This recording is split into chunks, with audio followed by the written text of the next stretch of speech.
Yo, what's up guys, it's Dragos here again, and today I just want to talk to you a little bit about colon cancer or colorectal cancer.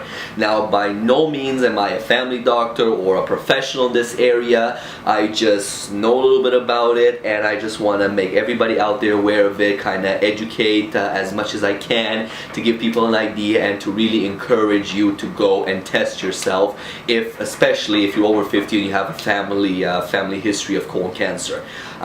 What is it? Is essentially cancer of the large intestine and the rectum area. It is the second highest rating death of cancer in the US, affects both men and women.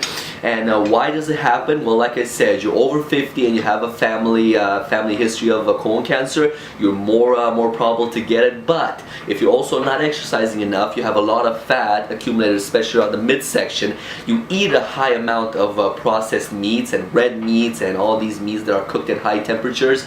If you smoke, if you drink, all these ones have a bigger effect on you getting this colon cancer.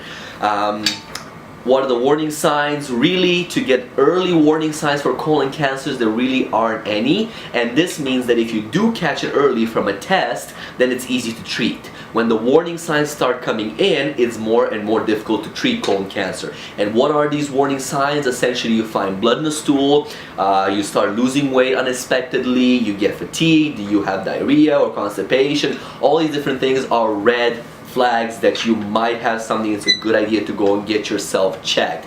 How they check for colon cancer? Well, the easiest and most non-invasive way, I guess, for us would be sending in a stool sample.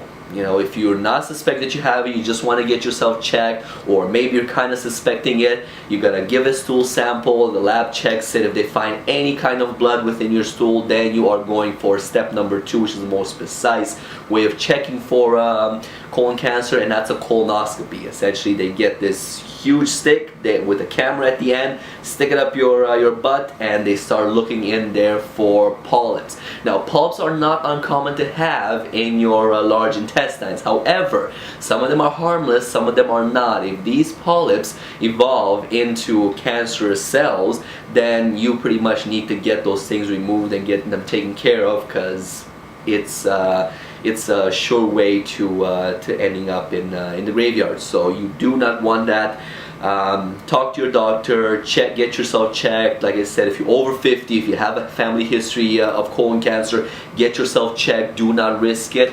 And especially if you start getting those warning signs, go right away, get yourself checked and prevent it. Work out, eat clean, don't smoke, don't drink excessively, preferably don't drink at all. But if you have to drink, do make sure that you moderate it. You go too high over the edge and you're already putting yourself at risk of things such as colon cancer and many more diseases out there.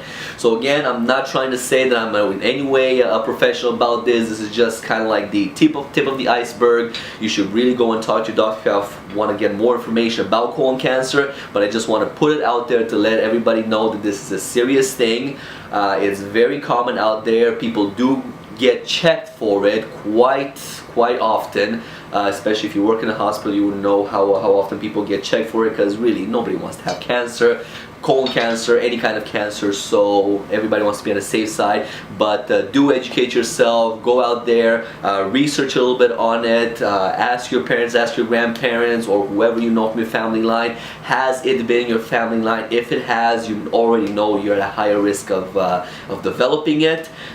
Get yourself checked, talk to your doctor, get as much information as you can. As like I said, I am no encyclopedia of this, but I do know it's out there. I do know a little bit about it, and I just want to make everybody aware that it is possible, and really anybody can get it. It's not a pick and choose.